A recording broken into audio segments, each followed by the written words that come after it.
नमस्कार। मैं doctor Ritesh Kumar Agrawal, assistant professor geography, SMCC government college Abru. आप सभी का मेरे यूट्यूब चैनल पर पुनः स्वागत है। आज हम जो टॉपिक पढ़ने जा रहे हैं वो है एकात्मक राज्य, द यूनिटरी स्टेट्स। सबसे पहले अगर हम बात करें यूनिटरी स्टेट्स के बारे में, तो ये अंग्रेजी के यूनिटरी शब्द लैटिन शब्द यूनिटस से लिया गया है, जिसका अर्थ एकता से है। अर्थात जहाँ तक शक्तिशाली केंद्र हो उसी में ही समस्त शक्तियाँ निहित होती हैं। एकात्मक राज्य को परिभाषित करते हुए C.F. स्ट्रॉन्ग ने लिखा है, एकात्मक राज्य वह है जो एक केंद्रीय सरकार में संगठित होता है। अर्थात जो भी शक्तियाँ विभिन्न क्षेत्रों में होती हैं न केंद्र द्वारा प्रशासित होती हैं तथा उन्हीं के निर्णय पर निर्भर करती हैं। इसमें केंद्रीय शक्ति सर्वोच्च होती है तथा उसके उपविभागों को उस पर प्रतिबंध का अधिकार नहीं होता। अर्थात जो एकात्मक राज्य होता है इसमें केंद्रीय शक्ति ही सर्वोच्च शक्ति होती है, केंद्रीय सरकार होती है। एकात्मक शासन में केंद्रीय व्यवस्थापिका, केंद्रीय कार्यपालिका और केंद्रीय न्यायपालिका सर्वोच्च होती है। केंद्र सरकार राज्य या प्रांतों को अपने स्तर का स्वीकार नहीं करती हैं, अपितु वे उन पर निर्भर करते हैं तथा निर्णय लेने का पूर्ण क्षमता केंद्र में निहित होती है। तो वही बात है कि जो है पूरी शक्ति है वो केंद्रीय शक्ति के पास होती है, और जो प्रादेशिक होती हैं सरकारें वो उस पर डिपेंड करती हैं, उस पर निर्भर करती हैं। पूर्ण निर्णय लेने की पूर्ण क्षमता केंद्र पर होती है।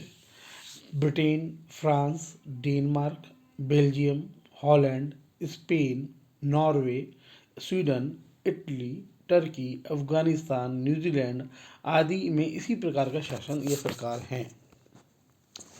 जैसा इस चित्र में भी दिखाया हुआ है कि जो केंद्र होता है वो सब शक्तिशाली होता है, और जो रीजनल अथॉरिटीज़ होती हैं, प्रादेशिक सरकारें होती हैं, वो कमज़ोर होती हैं। निर्णय लेने की शक्ति केंद्र के पास होती है, केंद्र की शक्ति के रूप में होती है।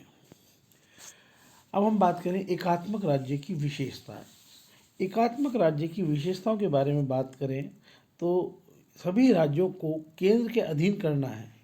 तो केंद्र शक्ति सबसे शक्तिशाली होती है, इसलिए सभी जो प्रांत हैं वो केंद्र के अधीन होते हैं। केंद्रीय व्यवस्थापिका में संपूर्ण शक्तियाँ निहित होती हैं।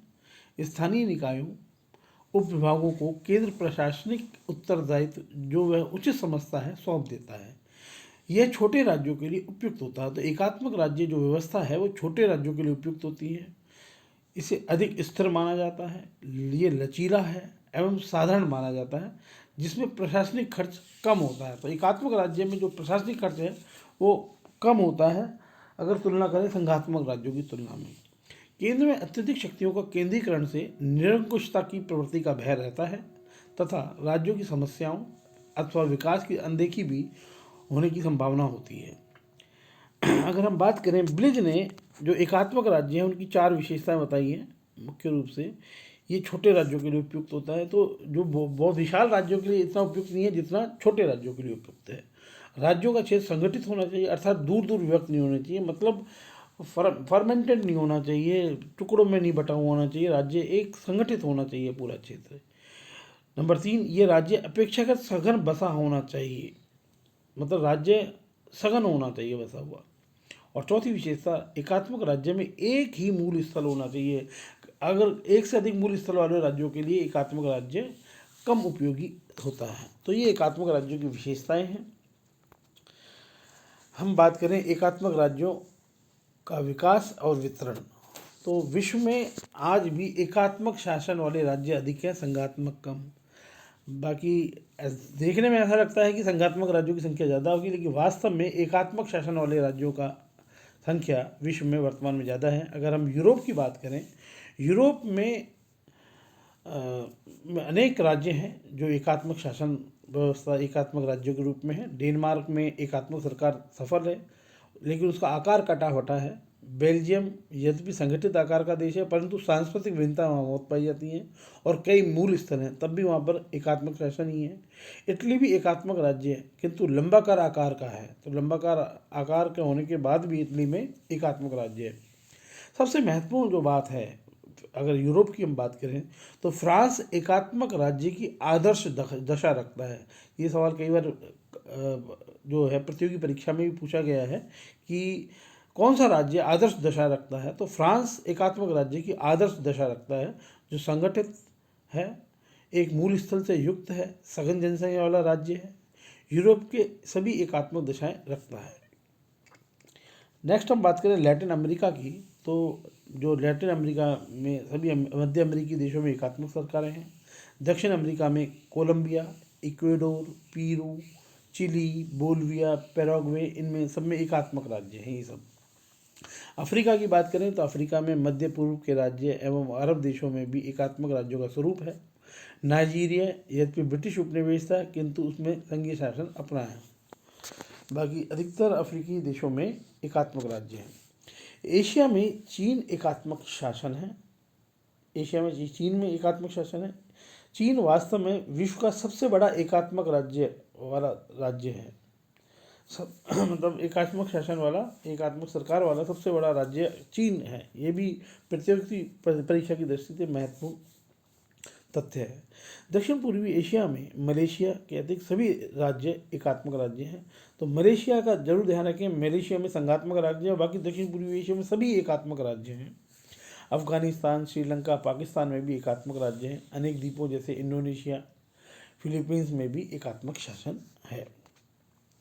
जैसा कि इस डायग्राम में आप देख रहे हैं कि यूनिटरी गवर्नमेंट जो है, एकात्मक राज्य के जो देश हैं, उसमें फ्रांस हम जानते हैं कि विश्व में सबसे अधिक आदर्श दशाओं वाला जो एकात्मक राज्य है वो फ्रांस है। United Kingdom, Greece, Portugal, Spain, Turkey, Ukraine, ये सभी एकात्मक राज्य के उदाहरण हैं। एकात्मक राज्यों के प्रकारों के बारे में हम बात करें तो एकात्मक राज्यों में यद्यपि एकता एवं समरूपता का वर्णन किया जाता है, किंतु उसमें सांस्कृतिक विभिन्नताएं भी होती हैं। इसमें अल्पसंख्यक सरकार का बहुसंख्यक सरकार पर अपनी इच्छाएं थोपने का भय रहता है। एकात्मक राज्यों में किसी प्रकार की सरकारें हो सकती हैं, जैसे निरंकुश, तानाशाही, सम्राट अथवा प्रजातंत्र। सभी में समय अनुसार राजनीतिक व क्षेत्रीय समायोजन की आवश्यकता होती है। फलस्वरूप उनके स्वरूप में भिन्नता आ जाती है। इसी भिन्नता के आधार पर वर्तमान में प्रचलित एकात्मक राज्यों के भिन्न भिन्न प्रकार दृष्टिगत होने लगते हैं। वे हैं केंद्रीकृत, अत्यधिक केंद्रीकृत एवं समायोजित। नेक्स्ट हम बात करें एकात्मक राज्यों के प्रकारों के बारे में, तो सबसे पहले हम बात करते हैं एकात्मक राज्यों के प्रकारों में केंद्रीकृत, सेंट्रलाइज जो स्टेट्स हैं एकात्मक राज्यों, ये एक सामान्य एकात्मक राज्य होता है जिसमें केंद्र में शक्तियों का केंद्रीकरण होता है। सामान्यतः इन राज्यों में एक मूल स्थल होता है तथा ये राज्य प्रौढ़ के कारण वे केंद्र की सत्ता को स्वीकारते हैं। डेनमार्क, स्वीडन, नीदरलैंड, इसी श्रेणी में अन्य राज्य अगर हम बात करें इटली, आयरलैंड, फिनलैंड और फ्रांस, जापान, न्यूजीलैंड आदि देशों में भी इसी प्रकार की सरकारें हैं। तो इस तरह केंद्रीय सरकार केंद्रीकृत में सामान्य है कि केंद्र में ही शक्तियों का केंद्रीकरण होता है। अत्यधिक केंद्रीकृत जो एकात्मक राज्यों की बात करें, हाईली सेंट्रलाइज यूनिटरी स्टेट्स जो हैं, उसमें हम बात करें तो इस प्रकार के एकात्मक राज्यों में क्षेत्रीय विविधता अथवा जातिगत विभिन्नता आदि को नियंत्रित करने के लिए केंद्र के पास असीम शक्तियाँ होती हैं। वह उनका यथा समय उपयोग भी करता है।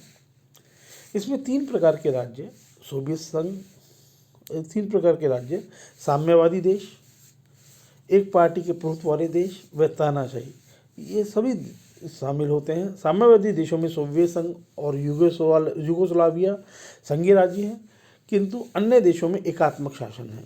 पोलैंड, हंगरी, रोमानिया, बुल्गारिया में एकात्मक शासन है तथा साम्यवादी सरकार का पूर्ण नियंत्रण है।